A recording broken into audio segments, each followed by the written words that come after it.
Hi friends, it's Manish और bank Nifty tomorrow prediction की आज की वीडियो में आप सबका स्वागत है। फ्रेंड्स, इस वीडियो को ना लास्ट तक ज़रूर देखेगा क्योंकि कल वीकली एक्सपायरी है और बाजार ने आज क्या किया, प्रीमियम मीटिंग करी। तो कल एक बड़े मूव के लिए बाजार रेडी है। तो और हम क्या करेंगे ना, हम लोग कोशिश करेंगे कि हमें किसी भी तरीके से हीरो और जीरो ट्रेड बैंक निफ्टी में मिल जाए क्योंकि उसमें पैसा बहुत अच्छा बनता है। और हम लोग जो है डेली क्या करते हैं, डेली एक सिनेरियो डिस्कस करते हैं कि गैप अप होगा तो क्या करना है, गैप डाउन होगा तो क्या करना है, फ्लैट खुल के ऊपर जाएगा तो क्या करना है, फ्लैट खुल के नीचे जाएगा तो क्या करना है। और कम्युनिटी टैब के ऊपर ट्रेड भी देते हैं। डेली नहीं होता है तो जिस दिन मिल जाता है उस दिन ट्रेड मैं डेफिनेटली लिख देता हूँ। ठीक है, तो चलिए अब आगे बढ़ते हैं और ये समझने की कोशिश करते हैं कि आज के दिन का जो कारोबार था वो बैंक निफ्टी में कैसा रहा। देखिए आज क्या करा बाजार ने, कैप अप ओपनिंग करी 40,050 पे और हाई बनाया 40,085 का, लो बनाया 39,838 का, 39,838 का लो, 40,085 का हाई। हमने कल ये डिस्कस किया था कि बाजार अगर 40,160 के रेजिस्टेंस पे आता है ना तो हम पुट में बैठेंगे, लेकिन बाजार ने 40,085 का हाई बनाया और उसके बाद वो सारा दिन कंसोलिडेट करता रहा। तो हमें निफ्टी में तो ट्रेड मिला लेकिन बैंक निफ्टी में आज कोई ट्रेड नहीं मिला। ठीक है, तो कई बार ऐसा होता है फ्रेंड्स कि एक इंडेक्स में ट्रेड नहीं मिलता, दूसरे में मिल जाता है। तो इसीलिए दोनों में ट्रेड लिया कि जी मैं दोनों की वीडियो इसलिए अलग बनाता हूँ। मुझे सबने बोला एक ही वीडियो बनाओ दोनों की, मैंने बोला नहीं जी नहीं, एक की वीडियो 10-12 मिनट की बन जाती है। मैं एक घंटे की, आधा घंटे की वीडियो नहीं बना सकता क्योंकि कोई वॉच भी नहीं करना चाहेगा। आप अगर निफ्टी ट्रेड करते हो, निफ्टी देखते हो, जिसको बैंक निफ्टी ट्रेड करना है वो बैंक निफ्टी देखता है। लेकिन मैं सबसे रिक्वेस्ट यही करता हूँ मेरे व्यूअर्स से कि आप निफ्टी और बैंक निफ्टी दोनों देखो। आपको एनालिसिस करनी नहीं पड़ रही, मैं एनालिसिस करके दे रहा हूँ, लेवल्स मैं बता रहा हूँ, आपको सब कुछ बता रहा हूँ, ट्रेड प्लान में शेयर कर रहा हूँ कि गैप अप में क्या करना है, गैप डाउन में क्या करना है, फ्लैट खुल के ऊपर क्या जाएगा क्या करना है, फ्लैट खुल के नीचे जाएगा क्या करना है। तो आपको अपनी एनालिसिस करने की क्या ज़रूरत है। तो मैं जब सारी एनालिसिस आपको करके दे रहा हूँ, ट्रेड्स भी कई बार मैं दे रहा हूँ, तो आप केवल चैनल को सब्सक्राइब कर लीजिए और बेल नोटिफिकेशन को ऑन कर लीजिए, और जिससे कि आपको ट्रेड मिलते रहें, जिससे कि आपको आपके नोटिफिकेशन आए, आप वीडियो भी वॉच करें। ठीक है, अच्छा अब आगे बढ़ते हैं और समझने की कोशिश करते हैं कि कल वीकली एक्सपायरी के दिन हमें क्या मिल सकता है ट्रेड, हम अपने ट्रेड को कैसे प्लान करें, कोई हीरो और ज़ीरो ट्रेड मिल जाए तो हीरो ज़ीरो ट्रेड भी लें।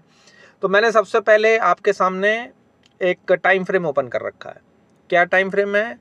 डेली चार्ट का। डेली चार्ट पे आप ध्यान से देखें आज बाजार ने क्या करा है। आज मैं थोड़ा सा आज की ये जो कैंडल है इसको मैं ये जूम कर देता हूँ। ये हमारे माउस भैया कब काम आएंगे, ये इसको मैंने जूम कर दिया।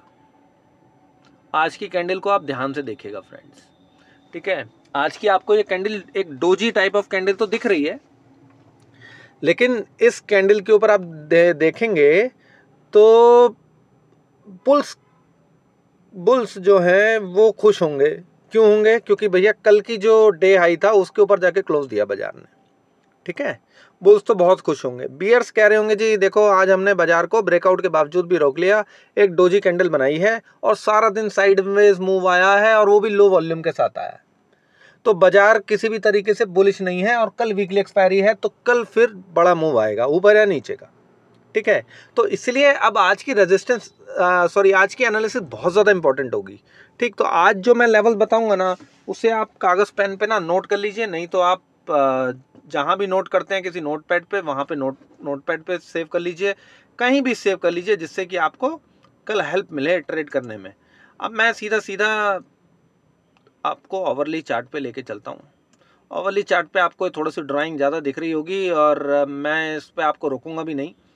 ओवरली चार्ट पे क्या है ना, आपको दिख रहा होगा कि बाजार हमारा एक रेजिस्टेंस था 39,900 समथिंग का, उसके ऊपर जाके क्लोज हुए, वहीं पे ट्रेड कर रहा था। ठीक है, तो क्यूट सा गैप डाउन होगा और बाजार बियरिश हो जाएंगे, क्यूट सा गैप अप होगा तो बाजार बुलिश हो जाएंगे, यही होने वाला है।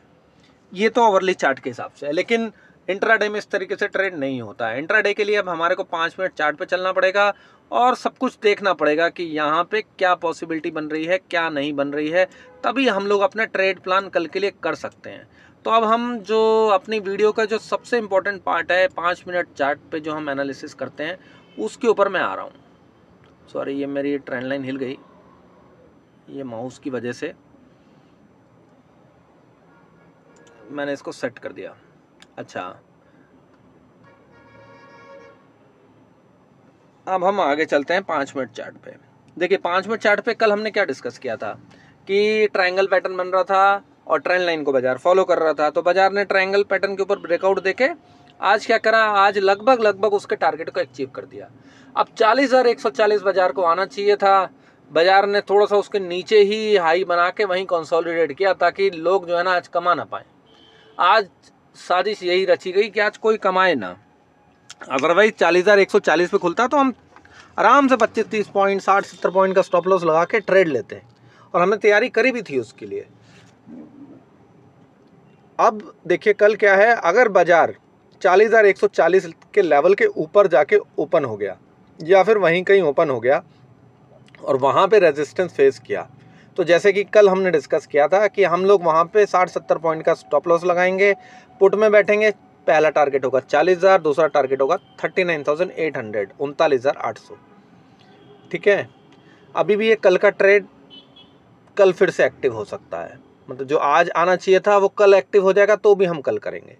ठीक, अगर बाजार वहाँ पे कोई रिवर्सल कैंडल नहीं बनाता, ये सिचुएशन भी होती है कि बाजार वहाँ रिवर्सल कैंडल नहीं बना रहा, 40,140 के ऊपर ही जाके टिक गया, तो हम कोई शॉर्ट नहीं करने वाले हैं। हमारा दूसरा प्लान एक्टिव हो जाएगा, और दूसरा प्लान हमें ये कहता है कि अगर बाजार इसके ऊपर टिक गया तो फिर हमारे लिए जो हमारा मेजर टारगेट है 40,320 और 40,500 वो आएगा। पहला टारगेट 40,320, दूसरा टारगेट 40,500 का आ जाएगा फ्रेंड्स। और बड़ा मूव मैं एक्सपेक्ट कर रहा हूँ, तो इसलिए हमें 40,500 तक के लेवल के लिए रेडी रहना है। अब मैं 500 पॉइंट की ही तैयारी करा रहा हूँ ऊपर की, इससे ज़्यादा की मैं तैयारी करा ही नहीं रहा हूँ, क्योंकि मैं मान के नहीं चल रहा कि 40,500 के ऊपर जाएगा। रीज़न इसकी, इतना बड़ा मूव नीचे से ऊपर आ चुका है। अगर बाजार को मूव देना है बहुत बड़ा, तो बाजार को नीचे आना पड़ेगा, तो ऊपर की तरफ हमें 500-550 पॉइंट ही हमारे लिए बहुत बड़ा ट्रेड बन जाता है। ठीक है, अच्छा, और अगर 40,500 पे गैप अप ही हो जाए तो फिर क्या करना है, फिर हमें वहाँ पे इजीली एक रिवर्सल कैंडल का वेट करना है, उस 5 मिनट कैंडल के ऊपर स्टॉप लॉस लगाना है और सीधा पुट में बैठ जाना है। फिर हम लोग क्या करने वाले हैं, फिर हम लोग यही करेंगे कि भैया वो तो वहाँ से 60-70 पॉइंट का स्टॉप लॉस लगाएंगे, पुट में बैठेंगे, टारगेट रखेंगे 40,320 पहला, और उसके नीचे 40,200 का। ठीक है, तो गैप अप में 40 गैप अप के हम लोगों ने सिनेरियो डिस्कस कर लिए कि भैया अगर 40,140 पे रुका तो 40,000 और 39,800, अगर 40,500 के ऊपर टिक गया, सॉरी 40,140 के ऊपर टिक गया तो 40,320 और 40,500, अगर बहुत ही बड़ा गैप अप दे दिया 40,500 तक का, तो फिर पुट में बैठेंगे 40,320 और 40,200। अब हमारी दो सिनेरियो रह गए, पहला रह गया गैप डाउन, दूसरा रह गया हमारा फ्लैट। देखिए फ्लैट ओपन होके अगर बाजार सीधा नीचे आ गया, सीधा नीचे आ गया, तो हमारे लिए सपोर्ट जोन क्या है, 39,600 से 39,700। ये आपको स्क्रीन पे दिख रहा होगा, मैं यहाँ पे कर्सर आप लोगों को घुमा देता हूँ, थोड़ा जूम भी कर देता हूँ। 39,600 से 39,700 का जोन ये आपको दिख रहा होगा जहाँ पे मेरा माउस का कर्सर है। ठीक है, तो ये सपोर्ट जोन हम देखेंगे, इसको वॉच करेंगे। अगर यहाँ पे सपोर्ट बनाता है बाजार तो 60-70 पॉइंट के स्टॉप लॉस के साथ हम कॉल में बैठेंगे और 40,100 के लिए ट्रेड लेंगे। 39,600 से 700 और 650 के आसपास ध्यान रखिएगा, इसके बीच में इसका मिड रेंज हो गया, तो वहाँ से हम 60 से 70 पॉइंट का एक स्टॉप लॉस लगा के 40,100 के लिए ट्रेड लेंगे। ठीक है, अच्छा अब एक और रह गया कि भाई फ्लैट खुल के ऊपर भी जा सकता है। तो फ्लैट खुल के अगर ऊपर जाता है तो मैं ये चाहता हूँ कि 40,140 का लेवल, जो 40,140 का लेवल है, जो अभी हमने डिस्कस भी किया था, यहाँ पे थोड़ा कंसोलिडेट करे, और कंसोलिडेट करके तब ये ऊपर का अगर ब्रेकआउट देता है तो फिर क्या मिलेगा हमें, 60 से 70 पॉइंट का स्टॉप लॉस लगाएंगे, 40,320 और 40,500 के दो टारगेट हो जाएंगे। ठीक है, गैप अप में भी 40,140 के आसपास की गैप अप में वहाँ कंसोलिडेट करके ऊपर ब्रेक दे, और ऊपर निकले तो 40,320 और 40,500, और अगर नीचे गैप डाउन में भी अगर ऊपर जाता है, फ्लैट खुल के भी अगर ऊपर जाता है तो 40,140 के ऊपर 40,320 और 40,500 के 2 टारगेट हमें कल के दिन ही देखने को मिल सकते हैं। तो दोस्तों हमारी एनालिसिस अगले दिन की तैयारी करने के लिए होती है। जैसे मैंने निफ्टी की वीडियो में बोला कि इस वीडियो को भी ज़रूर आप मार्केट आवर्स के बीच में एक बार देख लीजिएगा, या तो कागज़ पेन या नोटपैड पे कहीं नोट कर लीजिएगा लेवल्स को, जिससे कि आपको कल इंट्राडे ट्रेडिंग करने में हेल्प मिल सके। अदरवाइज इतने सारे जो लेवल डिस्कस होते हैं उनको दिमाग में रखना पॉसिबल नहीं होता। तो फ्रेंड्स हमारी आज की एनालिसिस में बस इतना ही, और एंड में सबसे रिक्वेस्ट कि जो लोग इस चैनल पर नए हैं वो लोग इसको सब्सक्राइब कर लें, बेल नोटिफिकेशन ऑन कर लें, और उनको जिससे कि उनको आने वाली सभी वीडियोस की नोटिफिकेशन मिलती रहे। जिनको ये वीडियो पसंद आई वो लोग इसको लाइक करें और शेयर करें, जिससे कि ज़्यादा से ज़्यादा लोगों को इसका बेनिफिट मिल सके। तो थैंक यू।